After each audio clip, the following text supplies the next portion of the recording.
guck mal da, Manu, ey, diese Bitch. Du bist ne Wichsvorlage für mich. Du kleine Bitch, du bist ne Bitch. Du bleibst ne Bitch, eine Bitch, du bist ne Bitch. Guck mal da, Manu, ey, diese Bitch. Du bist ne Wichsvorlage für mich. Du kleine Bitch, du bist ne Bitch.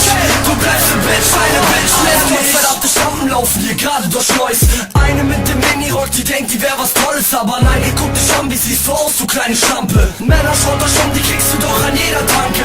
Zahl Euros, nimm sie mit, ein Sonderangebot. Die Bitch, die macht doch alles, was du willst, nimm sie mit, du Milchgesicht. Da hast du doch, was du wolltest, sollte es dann doch nicht sein. Die Garantie zurück, kannst du uns per Post schreiben. Mädchen sind Produkte, kauf sie und nimm sie mit. Eine Bitch, 4,50 plus das Kondom, so mit Geschmacksrichtung Erdbeer oder wie du willst. Die kleine Susi bringt es mit, die ist auch einer meiner Bitches. Stimmt's oder nicht?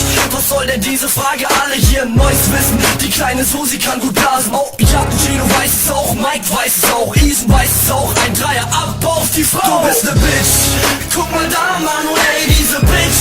Du bist ne Wichsvorlage für mich. Du kleine Bitch, du bist ne Bitch.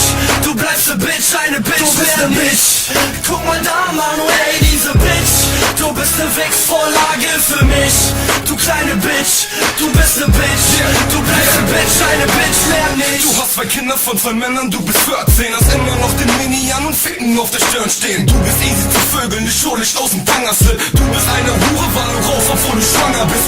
Du warst die hässliche Nutte Hure, ich war der Schöne. Du bist ne Hure, du lässt dich sogar mit Tagen vögeln. Ich bin der Junge, der dein Tanga aufhat, neuen packt. Du lässt dich spritzen, selbst wenn du einen Freund hast. Einmal gefickt, statt weitergeschickt, kommst du sofort ab in den Müll. Dich kann man ficken, ohne dich großartig abzufüllen.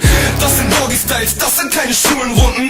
Das ist Mike Morell, Ego-Mucke, Rudelbumsen. Du bist wie meine Ex, komm, du kannst mir einblasen. Du bist die Nutte, die wahrscheinlich niemals heiratet. Beifahrer bleibt und den Fahrer